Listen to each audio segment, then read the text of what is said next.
اور جب بھارت نے آسمان سے وار کیا، پاکستان نے زمین سے جواب دیا۔ یہ جنگ میدان جنگ سے ہٹ کر فضا میں لڑی جا رہی ہے۔ بھارت نے جدید ترین ٹیکنالوجی استعمال کرتے ہوئے اسرائیلی ساختہ ڈرونز IAI ہاروپ پاکستان کی فضائی حدود میں داخل۔ یہ ڈرونز 6 گھنٹے تک فضا میں رہنے کی صلاحیت رکھتے ہیں اور جیسے ہی انہیں کوئی ٹارگٹ ملتا ہے وہ خود کش حملہ کرتے ہیں۔ سوچئے، اگر دشمن خاموشی سے آپ کی فضا میں داخل ہو، آپ کے شہروں کی تصویریں کھینچے اور بم بن کر گرے تو آپ کا رد عمل کیا ہوگا؟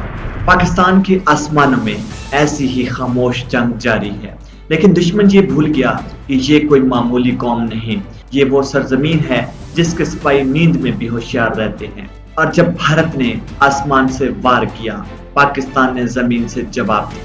حالیہ دنوں میں پاکستان اور بھارت کے درمیان کشیدگی اپنے عروج پر پہنچی۔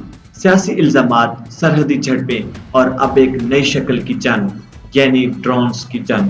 یہ جنگ میدان جنگ سے ہٹ کر فضا میں لڑی جا رہی ہے، جہاں دشمن کی نظریں ہماری سرزمین پر ہیں اور ہمارا ایمان آسمان کی بلندیوں پر۔ بھارت نے جدید ترین ٹیکنالوجی استعمال کرتے ہوئے اسرائیلی ساختہ ڈرونز IAI ہاروپ پاکستان کی فضائی حدود میں داخل کی۔ یہ کوئی عام ڈرونز نہیں بلکہ خود کش بم بردار ڈرونز تھے، جو نہ صرف معلومات اکٹھا کرتے ہیں بلکہ ہدف تک پہنچ کر خود کو دھماکے سے اڑا دیتے ہیں۔ لیکن دشمن کی یہ چال ناکام رہی۔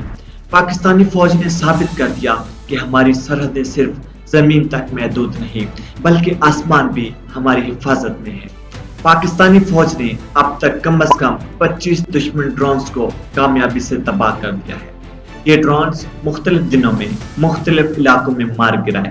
پنجاب میں لاہور، راولپنڈی، گجرانوالہ، چکوال، اٹک اور بہاولپور یہ وہ علاقے ہیں جہاں بھارتی ڈرونز نے تیراندازی کی کوشش کی، لیکن پاک فوج کے جوانوں نے بر وقت کارروائی کرتے ہوئے ان تمام ڈرونز کو زمین بوس کر دیا۔ سندھ میں سکھر، عمرکوٹ اور کراچی کے قریب یہاں بھی بھارتی جاسوس ڈرونز کی پرواز زیادہ دیر تک قائم نہ رہ سکی۔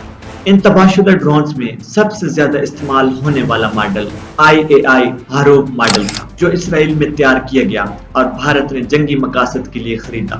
یہ ڈرونز 6 گھنٹے تک فضا میں رہنے کی صلاحیت رکھتے ہیں اور جیسے ہی انہیں کوئی ٹارگٹ ملتا ہے وہ خود کش حملہ کرتے ہیں۔ لیکن پاکستان نے جدید radar systems, air defence units اور تجربہ کار جوانوں کی مدد سے ان تمام حملوں کو ناکام بنا دیا۔ یہ صرف ایک فوجی کامیابی نہیں، یہ ایک نظریاتی کامیابی ہے۔ یہ اس قوم کا اعلان ہے کہ ہم نہ صرف زمین کی حفاظت کرتے ہیں بلکہ فضا کی بھی نگرانی کر رہے ہیں، اور جو بھی ہماری خود مختاری کو چیلنج کرے گا اسے اسی کے آسمان میں گرا کر دکھائیں گے۔ یاد رکھو، یہ پاکستان ہے، یہاں دشمن کی ہر چال کا جواب خاموشی سے نہیں بلکہ کارروائی سے دیا جاتا ہے۔